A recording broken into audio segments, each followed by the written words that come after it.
Good morning students.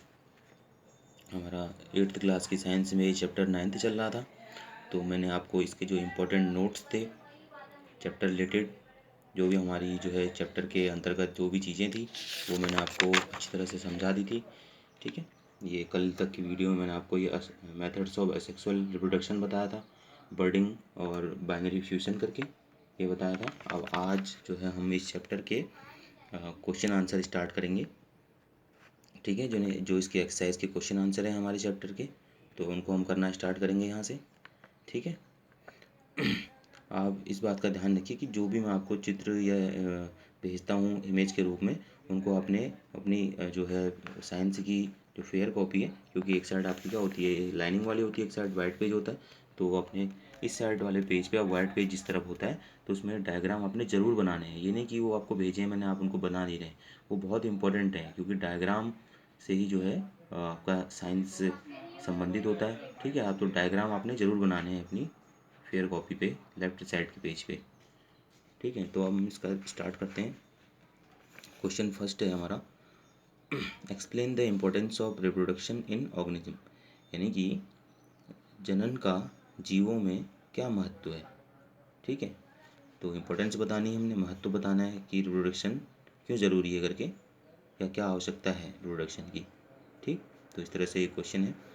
Answer देखते हैं इसका।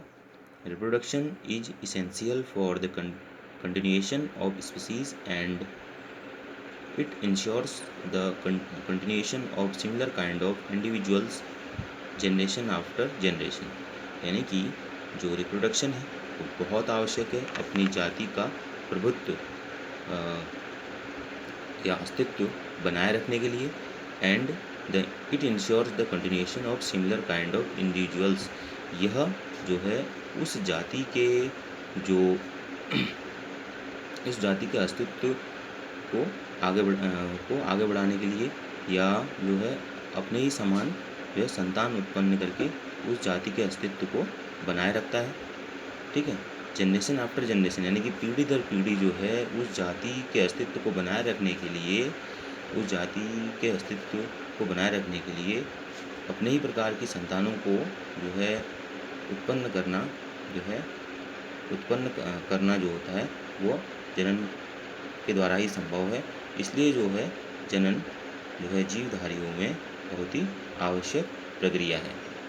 It is a important process for living organism to continuation of a species generation after generation, यानी कि अपनी पीढ़ी दर पीढ़ी अपनी जाति का अस्तित्व बनाए रखने के लिए इस पृथ्वी पर जनरेशन रिप्रोडक्शन बहुत आवश्यक है। ठीक है, फिर हमारा नेक्स्ट क्वेश्चन है, इस तरह से आप इसको नोट कर लीजिएगा अपनी फेयर कॉपी पे। ठीक है, फिर आपका सेकंड क्वेश्चन आया, describe the process of fertilisation in human beings. मैंने आपको फर्टिलाइजेशन का डायग्राम भी भेजा था, उस डायग्राम को भी आप बनाएंगे।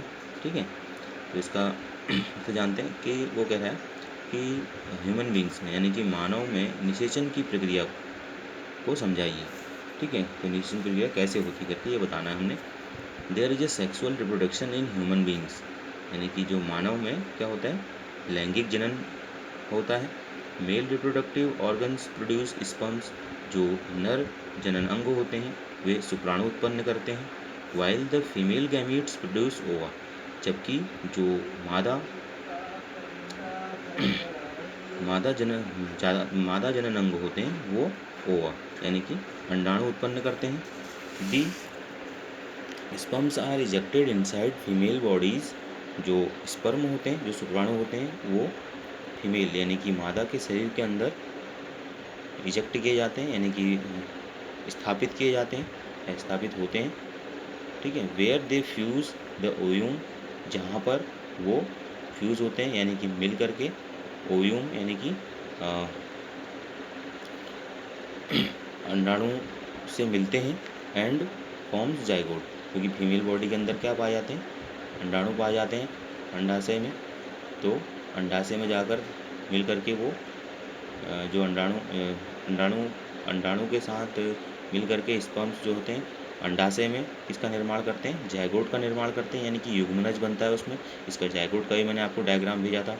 ठीक है, the zygote begins to develop into an embryo, तो जाइगोट जो होता है वो धीरे धीरे क्रमिक रूप से विकसित होकर के भ्रूण में बदलता है।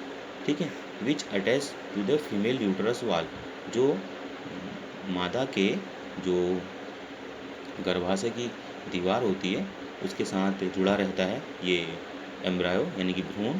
The embryo further multiplies into many cells, और उसके बाद जो एम्ब्रायो होता है, भ्रूण होता है, वो धीरे धीरे जो है कई जो है कोशिकाओं का निर्माण करता है। And develops further into A small body, और उसके बाद धीरे धीरे विकसित होकर के, क्रमिक रूप से विकसित होकर के एक छोटे से शरीर का निर्माण करता है, कॉल्ड फोटस, जिसे गर्भ कहते हैं। ठीक है, तो इस तरह से जो है ये हमारी फर्टिलाइजेशन की प्रक्रिया होती है। ठीक है, यानी कि इसके गर्भ के निर्माण तक का, यानी कि जब पूरी 9 महीने की अवधि पूरी हो जाती है तो उसके बाद जो है जो ह्यूमंस में बेबी जो है प्रोड्यूस होते हैं, यानी कि उत्पन्न होते हैं, प्रोड्यूस होते हैं यानी कि उत्पन्न होते हैं जब गर्भ अपनी अवधि पूर्ण कर लेता है। ठीक है, तो इस तरह से जो है आप इन दोनों क्वेश्चंस का आंसर जो है अपनी फेयर कॉपी पे नोट कर लीजिएगा। ठीक है, इसके साथ साथ जो मैं आपको चित्र भेजता हूँ, जो भी मैंने इस चैप्टर से रिलेटेड भेजे हैं आपको चित्र, वो आपने सभी अपनी फेयर साइंस की फेयर कॉपी में, चाहे आप लेफ्ट साइड के पेज में एक पेज में 2 चित्र बनाएं या एक पेज में 1 बनाएं, तो इस तरह से जो है आप अपनी फेयर कॉपी में इनको डायग्राम्स को ज़रूर बनाइएगा। ठीक है।